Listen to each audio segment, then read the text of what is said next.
Shalom Obracha, nous nous retrouvons aujourd'hui avec un nouveau Pérec, le 15e Pérec de Masechet Shabbat à la première Mishnah. La Mishnah nous enseigne le Hav Melacha de Kosher, de celui qui fait des nœuds. Il est interdit Shabbat de faire des nœuds et de les défaire, Kosher ou Matir. Quel est le nœud qui est interdit? Elu Ksharim Shechayavim Alehem. Voici les Ksharim, les nœuds. Si on a fait un nœud, on est Chayav, il y a une transgression Shabbat. Alors c'est vrai qu'on a l'habitude tous de dire que ce qui est interdit c'est un nœud, un double nœud. Non, pas tout à fait. Ce qui est interdit c'est un nœud qui est un nœud de marin, un nœud de chamelier, comme vous avez l'habitude à l'époque de faire des nœuds particuliers, des nœuds qui tiennent longtemps. Donc la Mishnah nous dit ici, Elu Ksharim, voici les nœuds chez Chayavim Alem. Kesher Agamalim, le nœud qui a été fait par un Gamalim. C'est quoi les Gamalim? Ce sont ceux qui transportent de la marchandise à dos d'âne et qui ont l'habitude de faire des nœuds pour tenir les chameaux.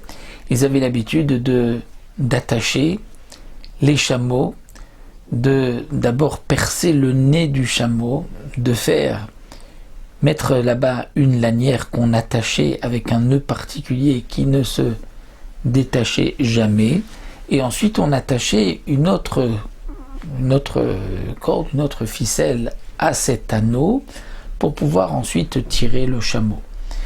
Donc le Kesher Agamalim ou bien Kesher Asapanim, c'est-à-dire les marins, ils avaient l'habitude de mettre comme un anneau, donc une corde au bout du bateau. On faisait un trou dans la coque du bateau en haut, ensuite on mettait une corde bien solide qu'on attachait avec un nœud marin qui ne se défaisait pas. Ensuite, on accrochait à ce nœud-là, cet anneau, une autre corde pour pouvoir attacher le bateau au port ou à la rive. Donc les ksharim, les nœuds interdits, ce sont les nœuds kesher agamalim, de ceux qui font des voyages à dos d'âne et qui attachent sur le nez de l'âne un anneau, fait kesher asapanim ou des marins, parce que c'est ce qu'on appelle un kesher ouman, c'est-à-dire un nœud qui a été fait par un ouman, par quelqu'un un spécialiste si on peut dire, et que c'est un nœud qui est les kayama qui reste à jamais. Nous avons dans les Rishonim, le Barthénora rapporte ici un avis, une marloquette. Est-ce que le nœud interdit, c'est un nœud qui dépend du temps pour lequel j'ai voulu le faire, ou est-ce que ça dépend de la manière dont il a été fait? Pour le Rambam et d'autres Rishonim, il faut deux conditions pour qu'il y ait une interdiction de la Torah. D'abord, que ça a été fait par un ouman, un nœud d'un marin, et aussi que ce ouman ait eu l'intention de le laisser pour tout le temps. Donc c'est ce qu'on appelle ouman et kayama. Lorsque c'est ni un ouman et ni les kayama, ça a été fait pour être enlevé, c'est moutard. Et si c'est un nœud qui a été fait par un ouman, mais pas pour longtemps, ou pour longtemps, mais pas par un ouman, là ce n'est assour que midera banan. Pour Rashi et d'autres Rishonim, il ne s'agit que d'une notion de temps. Ce qui a été rapporté, Gamalim, Sapanim, c'est parce qu'en général, laisse le nœud tout le temps, éternellement.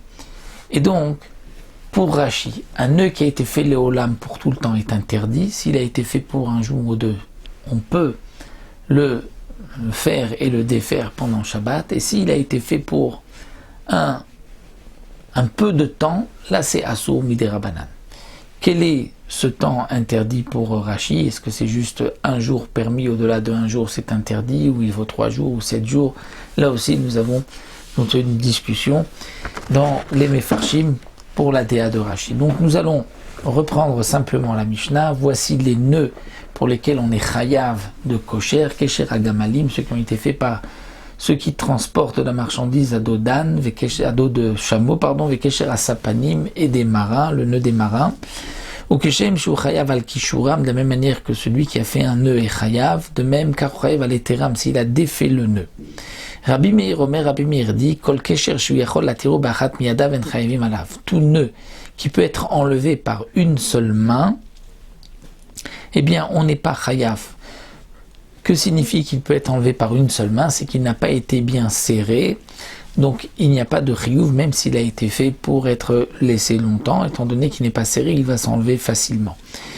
Dans le Mishkan, on faisait des nœuds et on défaisait les nœuds lorsque, dit le Barthénora, on voulait attraper le chilazon pour la couleur trélette, le bleu. Donc il fallait parfois arranger les filets, défaire et refaire des nœuds. C'est donc là le Hav Melacha de Kosher et le Hav Melacha de Matir. Donc ça c'est pour la première Mishnah où nous avons vu qu'il y a un Issour, donc Minatora, un Chiyuv Khatat pour Kosher Matir, et d'après le Barthénora, donc deux conditions, Ouman et Kayama. Nous avons aussi souvent entendu l'habitude de dire que 2 nœuds sont interdits. C'est effectivement un des Mefarshim, le Shiltei HaGiborim, qui rapporte que 2 nœuds, c'est peut-être interdit parce que c'est peut-être ce qu'on appelle aussi un Maaseh Ouman, c'est-à-dire un nœud qui a été fait par un homme, un spécialiste, étant donné que l'on voit que 2 nœuds, ça tient bien, c'est un nœud qui est fort, qui est Kesher Chazak, Kesher Amitz. Et c'est donc pour cela que le Shiltei HaGiborim est mahmir de ne pas faire 2 nœuds, un double nœud, et ce qui est rapporté aussi par le Rama dans le Shulchan Aruch. Donc voici pour cette première Mishnah. On verra dans la deuxième Mishnah quel est le din qui assure juste Midei Rabbanan.